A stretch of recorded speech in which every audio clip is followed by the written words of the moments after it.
Hey Pisces, this is your March 2021 horoscope. My name is Kate Sweetman. I am with Empowering Astrology. So let's take a look at this month. So in March, it's your birthday season. Happy birthday, Pisces. So we've reached the end of the zodiac, and you have the honor of being the last sign of the zodiac. Because you are the last sign of the zodiac, you sort of navigate us through this space where we are sort of leaving behind the physical world. We are in this liminal space between this world and the next world. We are between lives, we are between states of being. So it's a very spiritual sign, it's a very energetic sign, has a lot of compassion, but it's also a sign that can be very sensitive and sometimes even overwhelmed. So that said, Pisces, every year your planet, Jupiter, a little side note, your planet Jupiter is always in a different sign. It spends approximately a year in each of the zodiac sign. So this means that your life has these distinct year-long, which add up to 12-year cycles. Little side note. So with the Jupiter in Aquarius for your birthday season, you may be kind of pulled away from the world. Jupiter represents Aquarius represents your last sign of the zodiac. And this means that this is a year where you're pulling inward. You are reflecting. You are looking back not just at the last year, since your previous birthday, but you're looking at the last 12 years, perhaps. The last time Jupiter was in Pisces, I think, was 2009. Don't quote me, 2009, 2010. I have to look back, do some quick math. But nevertheless, Saturn is also in Aquarius. So Saturn is also in your last sign. So this is actually a longer period of time where you need to sort of let go of the past, sort of go within, answer existential questions, things that normally Pisces are completely up for. But I'm saying this in case you sort of go into this birthday season and things feel heavy. Either things feel heavy or things feel like they're in this in between, or maybe you're really soul searching or questioning a lot of things. This part of your chart, I call it the God room. I know God can be a little bit of a controversial word, source, creator, but this room, it's like it's a very sacred inner chapel, so to speak. So it's like you're spending time there this year. Jupiter will, just FYI, dip into Pisces come May. It'll dip back out at the end of July. So you're sort of in and out of these two different states, these two different chapters this year. So here's my recommendation. This is a time to really reflect. This is a time to really shed the things that you have been holding on to.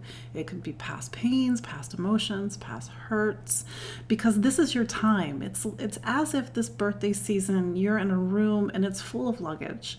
It's full of boxes, and these are things that you've accumulated over the last 12 years. Maybe even the last, all of your life, and maybe even multiple lifetimes.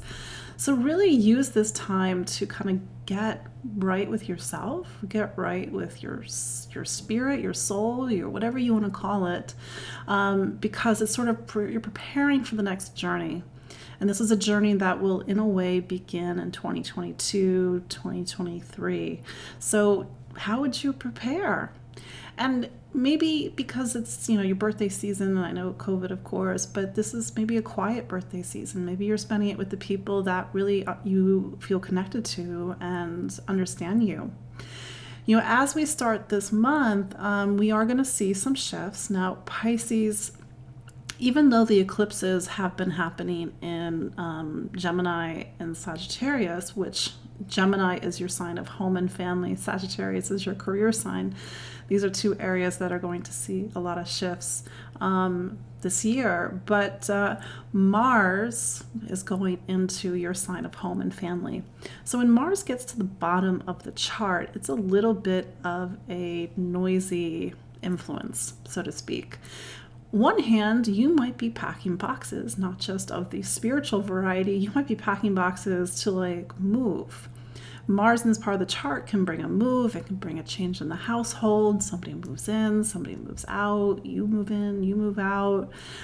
It's about home, it's about family, and it's also about getting your emotional needs met, but Mars can get a little fussy. If your home environment gets a bit noisy into April, don't be surprised. This time, Mars in this part of your chart can also speak to home renovation projects. So sometimes that noise is actually quite literal. It's the banging of hammers and saws and what have you. But that Mars is going to make what's called a conjunction to the eclipse degree of November 30th. So it's sort of activating these changes in the home that have been brewing over the last few months, which actually brings me to March 13th. There's a Pisces new moon. So the new moon that is in your sign is your personal reset for the year. It's a time of new beginnings, birthday wishes, sort of going out and sort of this, especially if your birthday is around the 13th plus or minus a couple of days, it's really a time of new beginnings. So you might feel that things are a little bit behind the scenes, and then maybe if you're born the 13th going up to the 20th of March, that things are a little bit on a different wavelength of energy, like it's a little bit more active, a little bit more moving forward. But use this new moon to kind of, set the tone for the year, have these new beginnings. Again, you are letting go of the past so that you can make way for the future. This new moon does bring you forward into a new lunar month. The next, or 2 days later, we have Mercury finally get out of Aquarius because it did this long retrograde and back and forth, and goes into Pisces March 15th. So this means that you just might have more to say as you go into the end of the month. There might be a lot more movement. Maybe you're kind of talking more about how you feel, or maybe there's something going on with not just home and family, but relationships as well. Then on March 20th, the sun goes into Aries. So we have a new astrological year. Aries, first sign of the zodiac, new beginnings. The zodiac is very northern hemisphere biased, so it is the start of spring here in the northern hemisphere. So Aries is like new beginnings, renewal, green shoots, spring. I know for those of you who are in the southern hemisphere, it's the start of autumn. So with Aries, this new infusion of energy and moving forward, Aries is your sign of money, income, material stability. Maybe you're feeling very motivated to focus on your material life. Because Mars, the ruler of the of Aries, is over in is over in Gemini, you're having to make purchases for the home. Maybe you're having to deal with property or income or something having to do, tied up with the home. I think there might be even deeper themes around value and worth, and especially deeper themes around value and worth that have to do with how you're raised and your family. It's probably going to be a lot more of a busier time come the end of this month, especially in the home environment. 2 days later, Venus joins the sun in Aries. So Venus is money, it's income, so you might be spending even more money. So just, do what you have to do, of course. When we get to the end of the month, speaking of money, there is going to be a full moon in Libra. Libra is one of your money signs. Aries is the other money sign. So the spotlight is on your finance, your assets, the things you own in like partnerships or even marriages, if that's relevant to you. But it's a time to focus on debt, taxes, and spending. So there might be something about a mortgage or a loan.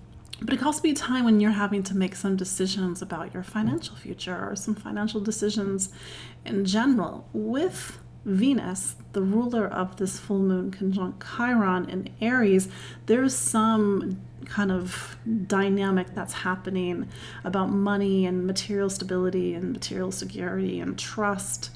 And Venus is touching on a pain point. Chiron is a pain point in the sky. It talks about that deeper wound. I don't like to use the word wounds around Chiron. It's that deeper wound about value. Are you valued? do you know your self-worth? Do you know your currency, so to speak?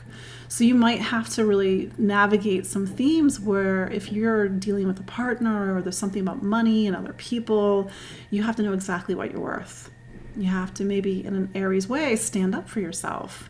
But know that on a broader level, you're in a time of sort of shedding the past. So just keep that in mind in case that factors into some of your thinking.